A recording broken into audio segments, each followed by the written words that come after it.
اس میں میراث احکام شریعت میں بہت اہم حکم ہے۔ اللہ تعالیٰ نے جس طرح قرآن کریم میں دوسرے احکام بیان فرمائے، اسی طرح میراث کا حکم بھی بیان فرمایا، بلکہ بہت سے احکام تو اجمالی طور پر بیان فرمائے، مگر میراث کے احکام بہت تفصیل سے اس کی بہت سی جزیات سمیت مکمل وضاحت کے ساتھ بیان فرمائے۔ یہاں پتہ نہیں لکھا ہے نہیں لکھا، مولوی فرحان نے کہا ابا جیسے نماز کا ہے معاملہ قرآن پاک میں، لیکن کس طرح پڑھنا ہے وہ حدیث پاک میں ملے گا، جنازے نماز ہے، روزے کے مسائل ہیں، جیسے بھی ہے، لیکن وراثت کے ایسے آخر تک یہ نہیں تو یہ نہیں تو یہ نہیں تو یہ، اب قرآن پاک پڑھ کے وراثت کر لیں، پتہ چل جائے گا کیا کرتا ہے جناب۔ اور ورثہ کو ملنے والے حصوں کی تعین فرما دی، جس سے تقسیم میراث کی اہمیت واضح ہو جاتی ہے۔ اور شمائل کبریٰ جلد نمبر 5 صفحہ 506 پر لکھا ہے کہ ایک روایت نقل کی گئی ہے کہ حضرت ابو امامہ رضی اللہ عنہ سے روایت ہے کہ آپ صلی اللہ علیہ وسلم نے فرمایا 6 چیزوں کی تم ضمانت لو، میں تمہاری جنت کا ضامن بن جاؤں گا۔ لوگوں نے کیا ہے عرض کہ وہ کیا ہے، تو آپ صلی اللہ علیہ وسلم فرمایا ان میں سے ایک یہ ہے کہ میراث کی تقسیم پر ناانصافی مت کرو، اپنی طرف سے انصاف کرو۔ پھر یتیموں کا آگے الگ ہے معاملہ، کیونکہ گھڑی دیکھ رہا ہوں یتیموں کا الگ معاملہ ہے۔ تو مذکورہ حدیث میں وراثت کو انصاف کے ساتھ تقسیم کرنے پر جنت کی ضمانت کا ذکر ہے، جبکہ ہمارے معاشرے میں وراثت کی تقسیم کے سلسلے میں ظلم اور ناانصافی کا بازار گرم ہے، اور جو لوگ میراث کے مال پر قابض ہو جاتے ہیں، حقداروں تک جن میں بعض اوقات یتیم بچے بھی ہوتے ہیں، ان کا حق نہیں پہنچاتے۔ ان کے بارے میں کیا فرمایا سورہ نساء میں، یقین رکھو کہ جو لوگ، آیت نمبر 10، یقین رکھو کہ جو لوگ یتیموں کا مال ناحق کھاتے ہیں وہ اپنے پیٹ میں آگ بھر رہے ہیں، اور انہیں جلدی ایک دہکتی ہوئی آگ میں داخل ہونا ہوگا، اللہ فرما رہے ہیں۔ اور حضرت سے بھی سنا، مولوی فرحان سے بھی سنا کہ یتیموں کا مال کس طرح لوٹتے ہیں، کس طرح کاروبار میں لگا کر آخر میں نقصان بتاتے ہیں۔ پڑھو کتاب ہے فرحان میاں کا، اپنے استاد مفتی نعیم صاحب سے پوچھ کر، اور یہ درس قرآن ہوا تھا، پھر کس طرح ان کو برین واش کر کے بیٹی سے شادی کرا دیتے ہیں، ساری دولت وہاں آ گئی، اس کو ذلیل کرتے ہیں، اپنے بچوں کو پیار کرتے ہیں، اس کو سڑے ہوئے کپڑے دیتے ہیں، اپنے بچوں کو اچھے کپڑے دیتے ہیں، اپنے بچوں کو مہنگے اسکولوں پڑھاتے ہیں، اس کو قرآن پاک بھی نہیں پڑھاتے ہیں۔ کیا کھڑا ہوا ہے، جا کے پانی لے آ، اس کے دل کی حالت کیا ہوگی، یہ الگ معاملہ ہے۔ اس کے یتیم کے دل سے آہ نکلے گی۔ اگر وراثت نہیں دے رہے ہیں اور دیر کر رہے ہیں، بھائی یا بہن کا انتقال ہو گیا، یتیم بچوں کا مال کھا رہا ہے اور بیوہ ماں پر الگ ظلم کر رہا ہے، یہ الگ معاملہ ہے کہ بیوہ پر الگ ظلم کر رہا ہے، تفصیل میں پھر اور بہت دیر ہو جائے گی۔ دنیا میں میراث کاٹنے والوں کی قیامت کے دن جنت کی میراث کٹ جائے گی۔ آپ صلی اللہ علیہ وسلم نے فرمایا مشکات شریف میں، جو شخص اپنے وارث کے میراث کاٹے گا اللہ تعالیٰ قیامت کے دن اس کی جنت کی میراث کو کاٹ ڈالیں گے۔ اس حدیث کی تشریح میں مزارع جدید جلد نمبر 3 صفحہ 206 پر لکھا ہوا ہے کہ قرآن کریم میں اللہ تعالیٰ نے مومنوں کو جنت کا وارث بنانے کا وعدہ کیا ہے، چنانچہ آپ صلی اللہ علیہ وسلم نے اسی کے پیش نظر فرمایا کہ جو شخص ناجائز طور پر اپنے وارث کو میراث سے محروم کر دے گا اللہ تعالیٰ قیامت کے دن اس کو جنت کی وراثت سے محروم رکھے گا، جس کا مطلب یہ ہے کہ ایسا شخص ابتدا ہی میں نجات یافتہ لوگوں کے ساتھ جنت میں داخل نہیں کیا جائے گا۔ ڈرنا چاہیے، میں تو یہ کہتا ہوں۔ اللہ کے کرم سے جہاں جتنا میراث کا بیان، اور ہر جگہ تقریباً میراث کا بیان ہوا ہے، اللہ کے کرم سے حضرت والا رحمۃ اللہ علیہ کے وقت میں بھی، شیخ العرب العجم کے وقت میں بھی بڑے بڑے لوگوں نے میراث تقسیم کر دی، اپنے بہنوں کے بال بال کی دعا لی۔ وہاں میں نام نہیں لوں گا، اس دینی منصب جو بھی ہے میں نام نہیں لوں گا کہ دین کا کیا، اس میں سے زیادہ تر دیتے ہی نہیں ہے وراثت، کم سے بات ہی بیان کریں گے، وراثت پر بیان نہیں کریں گے، اور ایسا ظلم کرتے ہیں لوگ حیران ہوتے ہیں کہ یار ہمیں وراثت کا پتہ ہی نہیں ہے، کیونکہ یہ خود کھا رہے ہیں تو ہمیں کیا بتائیں گے۔ جناب جو اتنا دیر کریں گے نا اتنا مریں گے، جتنا دیر کریں گے اتنا مریں گے، جتنا دیر کریں گے اتنا مریں گے۔ جلدی جا کے ختم کر دو نا بھائی، اس کے بعد اگر کوئی مسئلہ ہے تو خاندان اچھا ہے،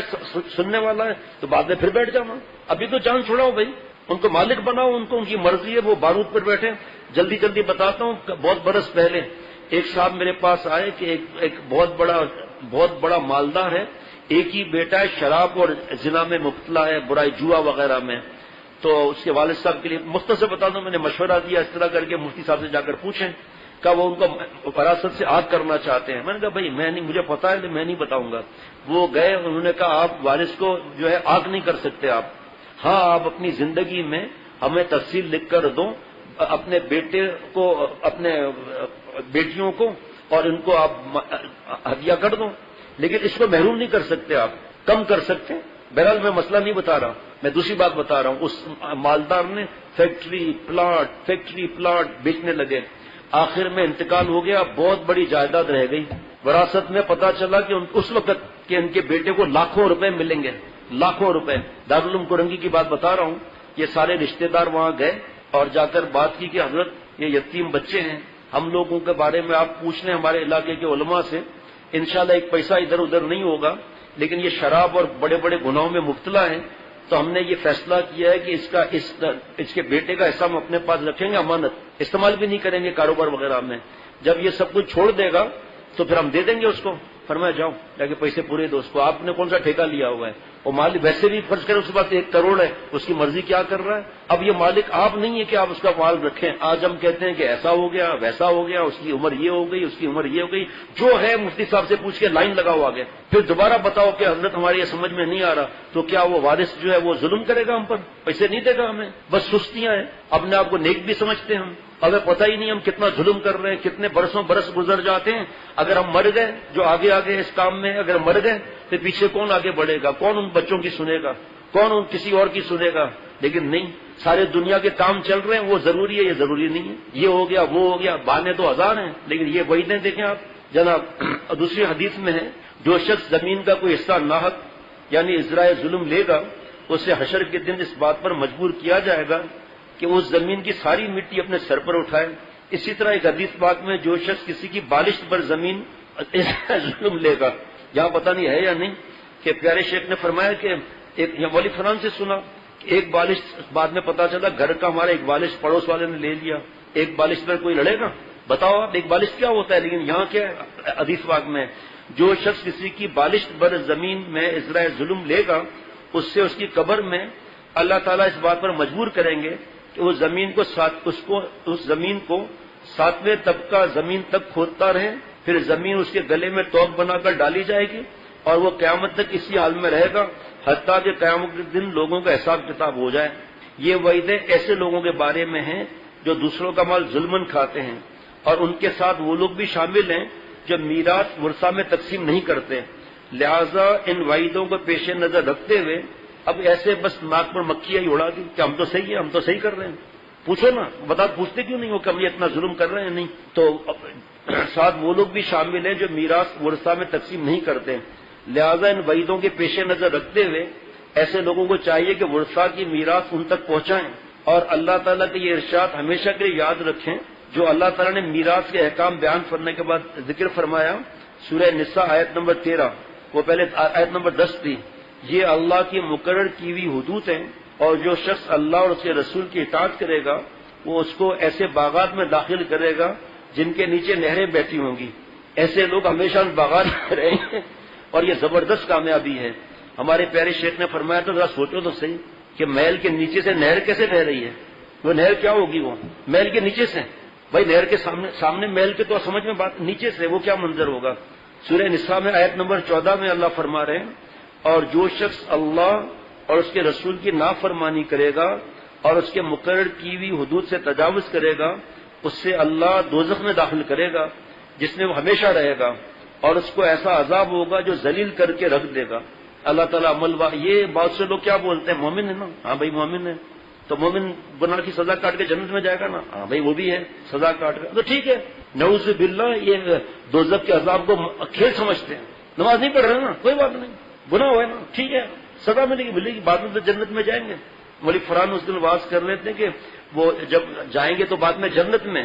لیکن اب چھوڑو میں مسائل نہیں بیان کرتا کہ ان کے پیشانی پر کیا لکھا ہوگا، پھر اللہ کیسے معاف فرمائیں گے، وہ ان سے ہی پوچھیں بھائی جو لوگ اس معاملے میں ہیں۔ وکیلوں کا معاملے میں ہم دخل نہیں دیتے تو علماء کے معاملے میں کیوں دخل دیں بھائی؟ لیکن یہ اکڑ صحیح نہیں ہے، یہ اللہ سے اس کا اکڑ کا گناہ الگ ملے گا۔ جھکنے کی بجائے معافی، بڑے بڑے سیٹھوں کو ملاقات ہوئی، میں کسی کے عیب تلاش نہیں کرتا، ان کے رشتہ دار آ کر جن کے وارث تھے وہ آ کر کہہ رہے ہیں دعا کرو اس کا دل بدل جائے، حاجی صاحب بھی ہے، حج پر حج، عمرے پر عمرہ، لیکن وراثت نہیں دے رہا، اور سامنے والے مقروض ہیں، لوگوں سے بھیک مانگتے ہیں، یعنی قرضہ مانگتے ہیں، ان کو گالیاں دیتے ہیں پہلا واپس کرو، اور ان بھائیوں کی وجہ سے کہ ان کے پیسے ہی نہیں دے رہے بیچاروں کے، لاکھوں روپے نکلتے نہیں، مجھے ضرورت نہیں ہے کیا کام کر رہے ہیں وہ لوگ، اس کام میں کتنی کمائی ہے، وراثت بہنوں کو تڑیاں لگاتے ہیں کہ بھائی ہم شادی کرا دیں گے بانجے بانجیوں کی، لیکن یہ ہم لوگوں کے حالات خراب ہیں، ہم نہیں کرتے اس طرح۔